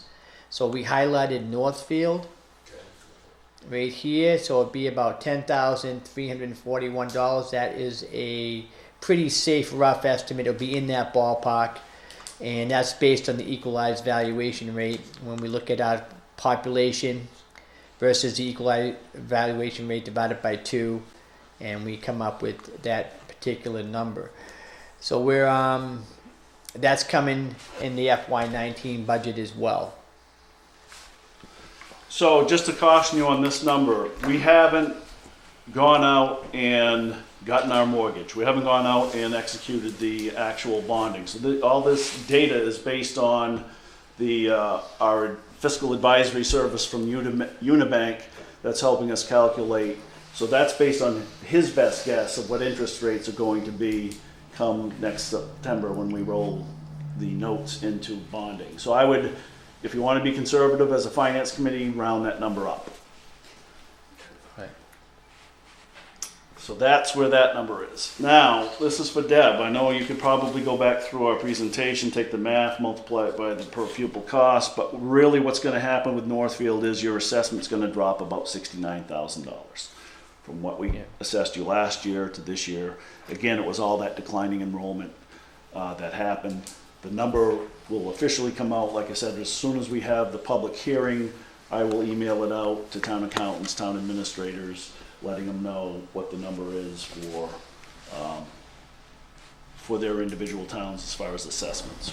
But we just hesitate to give out any hard paperwork right now because our school committee hasn't seen these numbers. Okay. Any questions?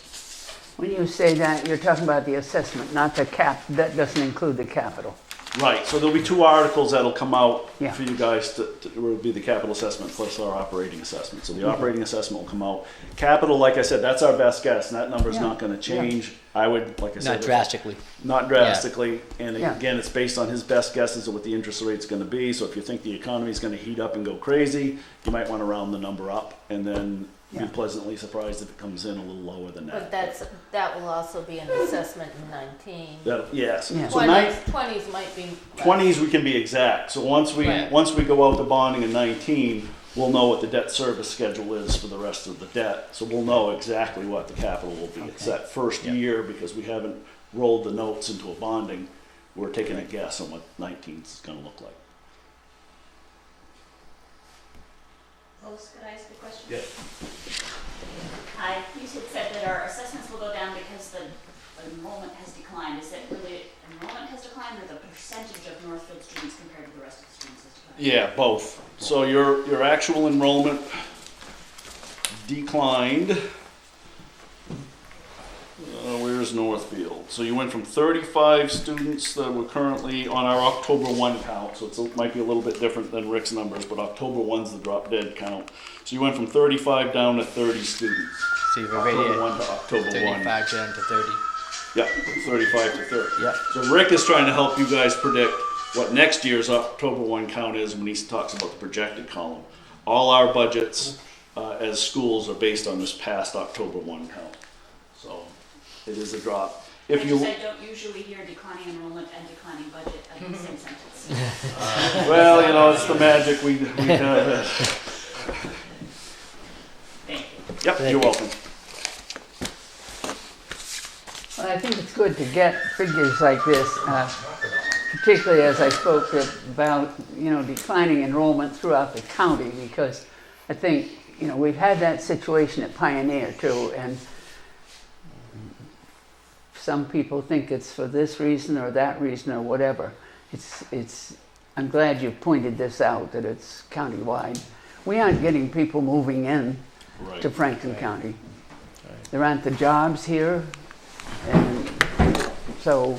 And we've had similar discussions with our school committee when we first started presenting too, is they kept saying, well, you're not marketing yourself well enough. Get out, visit more 8th graders. So when Rick created this graph, he said, look, we've been taking the 20% of students that we've always been taking over the years. Yeah. It's just that pool of students has shrunk. It's shrunk, yeah. And it's not, so you're right. I mean, Pioneer can go out and aggressively market itself. We could. All the schools in Franklin County is just not enough to draw from on that school. So we're faced with a situation of trying to find the best efficiencies we can. What we hope to do over the next year, the Franklin County business managers got together about 10 years ago, and we synchronized our school transportation contracts. So bigger pieces of the pie, obviously the big piece of pie in schools is labor, right? Is our salaries and benefits. Huge piece of the pie. Next biggest piece of the pie is what we pay out to transportation companies to transport students back and forth. So 10 years ago, we all synchronized our contracts, so they all expire at the same time, start at the same time. We have tried, 5 years ago, we tried to do a joint bid out to the transportation companies. Some schools have real sweetheart deals with, on the west side of the county, over in Orange, they've got a contractor that will give them a sweetheart deal, but won't bid on the rest of the schools. Same with South County. Deerfield has Gripco, who does the transportation. Yeah. He'll give them a sweetheart deal, but he doesn't want to grow. It's a family operation, won't Yeah. give us the same deal. So what we're going to try to do this next round, which will affect the FY20 budget, is as business managers get together and have a winner take all for those schools in the middle that don't have those cheap Yeah. contractors, Yeah, and that really sounds good. put the pressure on contractors to sharpen their pencil and give us the best price as possible. So that's on the horizon. Yeah. Is there any thought of purchasing your own? Yes. Well, I've heard that for schools around, and I'm just wondering how that. Yep, and Rick had an interesting conversation. As business managers, we're going to have Lower Pioneer Valley Education Collaborative provides transportation for the other end of the valley for the Springfield area schools. I contacted them and asked them would they be interested in bidding on our next contract, because they were already running a collaborative in a transportation business. Would they come up? Their answer is no. They just want to service their 7 or 8 member towns. However, they will send their transportation guru up to a business managers meeting so that we can grill the person. What are the pros, the cons? What types of growing pains did you experience when you tried to start this transportation service up? And we've talked to a consultant that wasn't high on. There's a lot of pros and cons. It's something that we will look at as the contract expires, and as we investigate what are the advantages, the real sustainable advantages, and we always have to have our lens on what is the best transportation that keeps our students very safe, going to and from athletic games and home and bad conditions and what have you. So to me, I'm looking at that number one. And if a startup rookie company comes in that doesn't have that level of experience, that's putting kids at risk. So I'm going to really wait on what's going to be the best interest for the safety of our students as far as the transportation is concerned. So I'll cross that bridge when I get to it. It's a little early for me now. The percentage of your graduates who have a job when they graduate, a full-time job, and what they've studied? I would have to go back to our co-op survey here. When we look at, these are for our current seniors. This is the data we currently have. As far as upon graduation, I would have to look at the data. We do have exit planning data for our students that graduate up to 2 years out. And we generally do present that a little bit later on in the budget cycle to give people an idea. But approximately for the past 3 years, I mean 95, 98? As far as jobs, I really couldn't give a ballpark. I'd be off by 20% if I were just to take a guess, and that's Okay, too that's large of a fine. figure. And strange enough, students when they're out a year or two from school don't like to answer surveys back from their old, from their old school. So you call their house, and they're thinking, I'm free of that place. So we do have a tough time getting them. What, to adolescents fill out, don't like to do extra stuff? Fill out surveys. You still find, though, that you coordinate with the availability of jobs like machinists and that sort of thing. Absolutely. And are teaching toward that. Yeah, we have a very fortunate situation. We have strong industry partners. We have situations coming out of either manufacturing or welding or some other jobs where these students can get out of our high school, and it's not uncommon for some students to make $45,000, $55,000, or $65,000 at 18 years old. Wow. So it's an incredible opportunity, because one of the fields that you continually hear about in the newspapers is the growing industry of manufacturing and precision CNC machining, Yes. which you'll hear a lot about. And we have a state-of-the-art shop program. We run an adult program as well. So we're very proud of the growth that we've had in those specific areas. We were very fortunate to also receive a $500,000 grant to do a similar initiative with our other program in the welding and manufacturing. And we continue to seek out these competitive grants to enhance all of our shop programs so that the students are working on machines that they're actually working on in the industry. So they're getting trained on the very machines that are producing the parts. A few years the ago, industry. didn't some of the companies get together and help with the equipment? Yeah, they helped with our machine technology Yeah. program, and that ended up being total between grant and the support almost $1 million worth of an overhaul.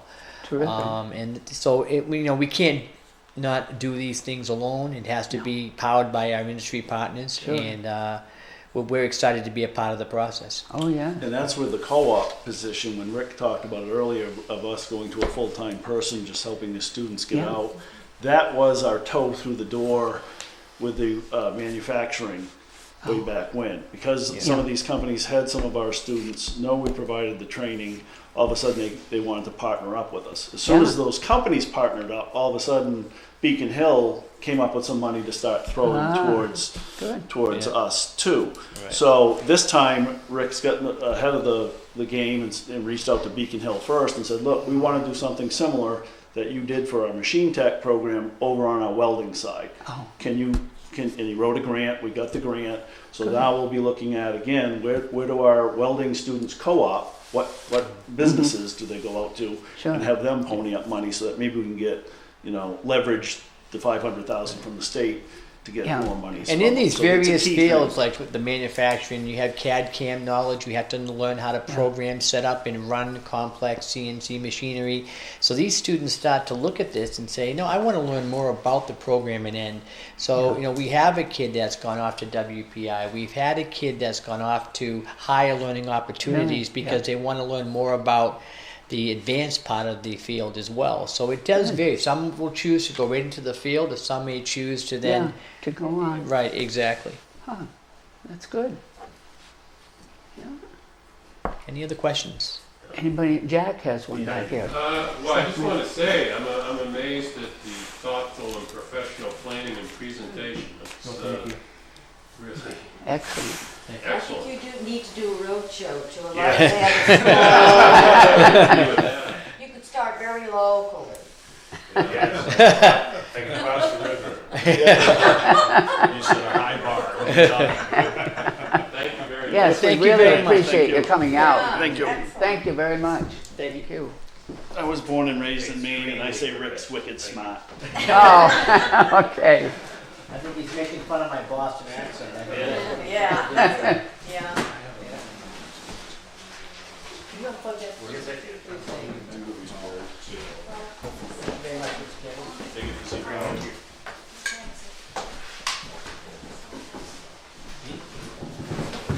Last one, the best. Sign, John. There you go. Yeah. Thank For the you. technology business planning. Yeah. Well, we are a technology school, so we have to kind of pretend that we can know I could at least fake it. No, you're not faking it. It's good data. And it did take me over 2 minutes to get set up, so he wins the bet. So You guys, the company. Well, the timing was good. You came in just right. So Russ, you've been there a while now. 20 years. Yeah. Yep. and I've been there half that time. So Oh. Yep. Rick was our principal before he moved up to the superintendency, so it Oh, was that- good. 'Cause oh, we I had a see. pretty good Sure. working That's right. relationship. Yeah. Very good. it does help. The devil I know. Yeah. Be careful. Yes. Well, your students have good reputations when they come out of there. So. Thank you. Okay, thanks. All right, let's get on. We've just got a few things. The minutes of the January 22nd meeting.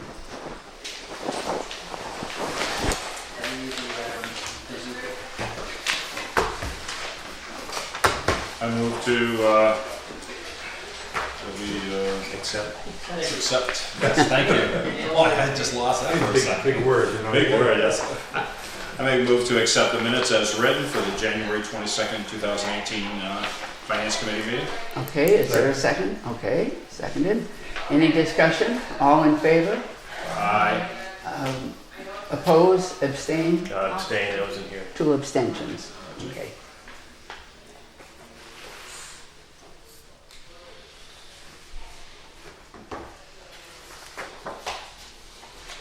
Well, one thing about it, Dan, you get our minutes Yes, I do. right on That's my time. end. Okay, communications. Late this afternoon, Debbie came to work today, apparently. You were here early today. Anyway, I typically do when there's a meeting. yeah, we got the account balances through January, so she's right up to date here. And you got what Jack had presented.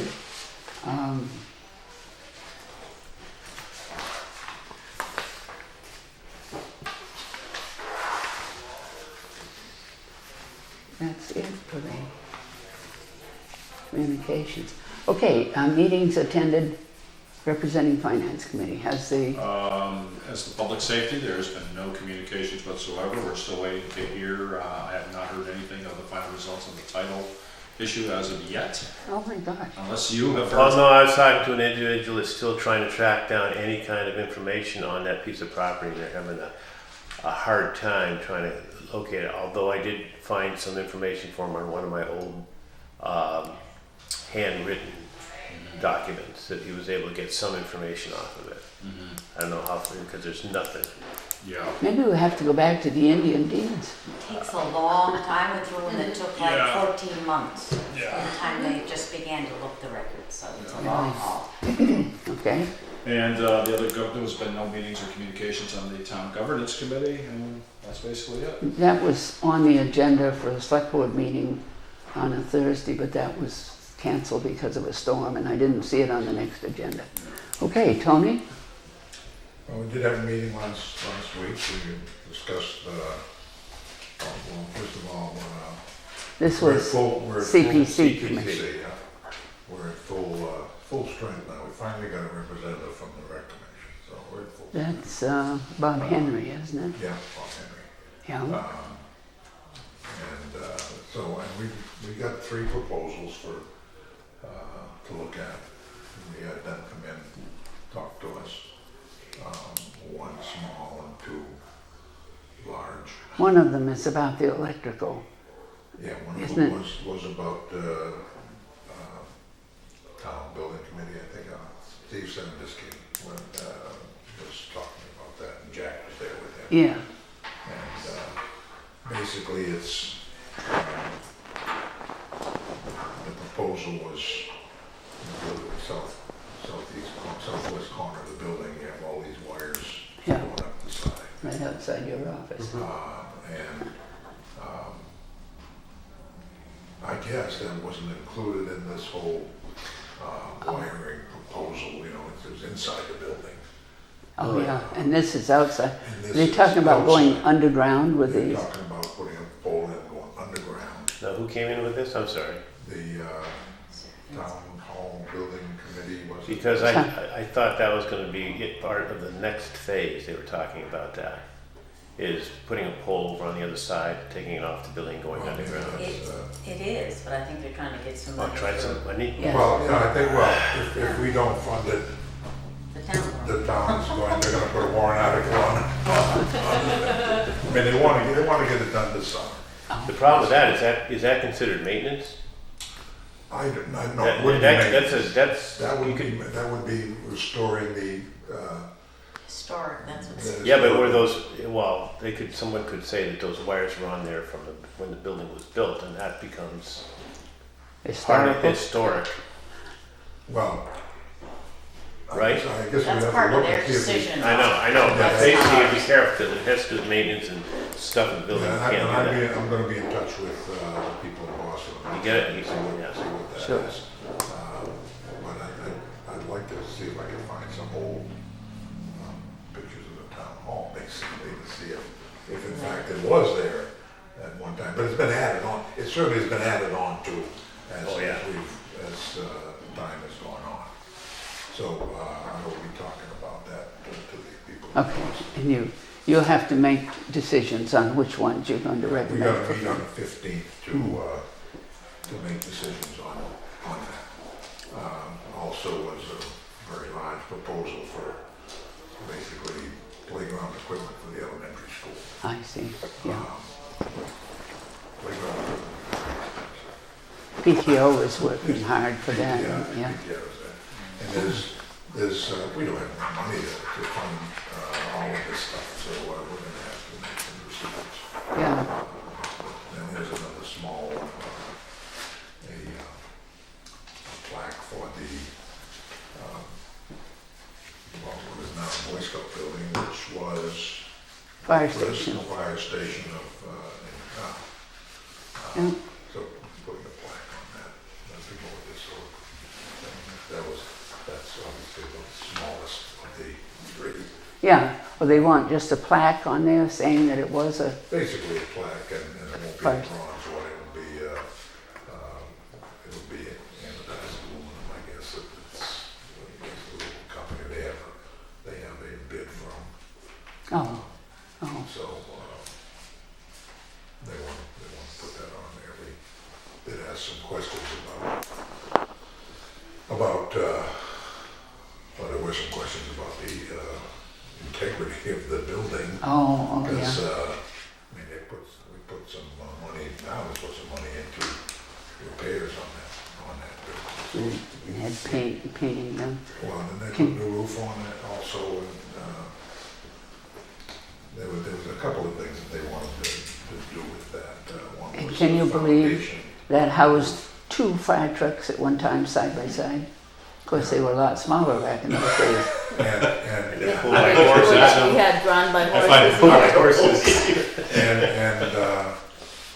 somebody brought up the fact that it was there, built in 1924, I think it was. Oh, I don't know. And the town hall burned down in 1925. So I don't know how good a job they did with that. No, that's right next door.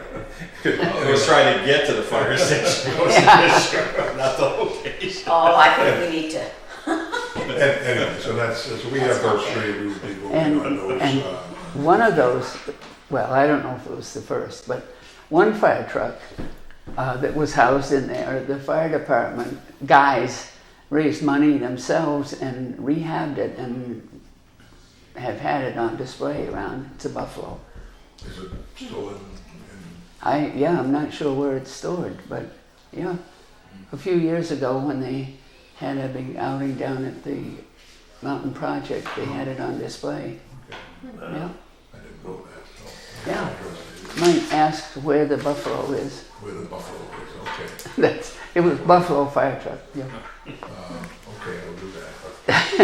So, we gotta, we'll be voting, and then we gotta get the warrant articles. Sure, by the end of February, yeah. That, you reminded me here, I had a couple more pieces of mail. The state of our town, again, this is the PTO sponsoring it. They had it last year, it was very well attended and very successful. And they're having it again, you probably got a notice about it. Yeah, it probably be And there. you probably did from your committee. It's Saturday, April 7th. Doors open at 4:30, dinner served 5 to 6. Presentations at 6. And it's at the elementary school gym. They, all you can eat spaghetti with meat sauce or meatless, salad, garlic bread, beverages and desserts. Reservations required. And it was excellent last year. I thought people raved about it, and those that committees and departments and so forth give a short. Short, yeah. What was the cutoff time? 3 minutes or something? Yeah, hey, they're pretty quick. Yeah, but It went from 6 to, and then I think it was to 8. Yeah, it wasn't, yeah. It was over 2 hours yeah, there were quite a few people talking, including the president of the, Yeah, that's one. new college, yes. Yeah, he was there the longest. It's Yeah. He may be, he has been invited again to see if he can update on what's going on. Oh, that's good then. And I know this because Cheryl was making a presentation at the, Oh, at finance, at the CPA meeting. Yeah, oh, good, CPC meeting. yeah, And so in discussions of that, we were talking yeah, about that. And what else did she say? Oh, she said that also they will be videotaping this. oh, I don't know if it'll be live or taped for later. Or yeah, yeah, also gonna be that was a question that many people had about that. They were Time to put it on it. very good thing. And, yeah, but they didn't, last year they did not have enough time to put that together. yeah. And so This are time they've, planning on Yeah. videotaping it. And I Good. don't know if they're going to do it live or for Yeah. rebroadcast later. yeah, So okay, very good. And the other thing, Debbie, you may know more about this, is just preliminary cherry sheets, which are just estimates. And we'd get just a little bit more in local aid, and the school would get just a little more. But you never know, is that right now? You never know how it'll shake out, though, by the time. Well, this is based on the governor's Yes. budget recommendation. Yes, We may have, the House version by town meeting. We usually never have the real cherry sheet. No. But, when the next version comes out, if there's significant differences between that and the governor's budget, then you've got some decisions as to which way you want to guess. we usually, Typically, lately, there haven't been big discrepancies, so. we've been safe because we've usually level funded, which being on the conservative side, if they talk about going up, then it doesn't go up and so forth, so. But really what we've got there isn't really a significant change from last year's. No, it isn't. So, all right, anybody have anything else to bring up? Our next meeting is not for 3 weeks. It's going to be the 26th at 6 o'clock. Now, we've talked about possibly meeting every Monday in March. That's a possibility, because look at all the unknowns we've got, even in the budget from the select board through the administrator. There's a lot of things there that's still unknown. The changes there tonight, I haven't had, of course, just getting that tonight, they couldn't match it up. But there's still unknowns, and some of them, nothing that they can help. You just don't get the COG budget right away, things like that. So it seems like, there's going to be a lot to do toward the end and stuff. which budget requests do we not have at this point? Building? Dog? Building commissioner, dog Fire. officer, and fire department and emergency services. Meaning, I don't mean the EMTs, we've got that. When I say emergency services, that's Fire what. chief GOC. brings that up, yeah. GOC. Is that part of fire and emergency services? GOC. It's the same person. Same person, Yeah. okay. If they have the same night. Okay, no further business, then I'll entertain a motion. Motion that we adjourn? Second. Okay? Discussion, all in favor? Aye. Adjourned at 8:03. Thank you very much.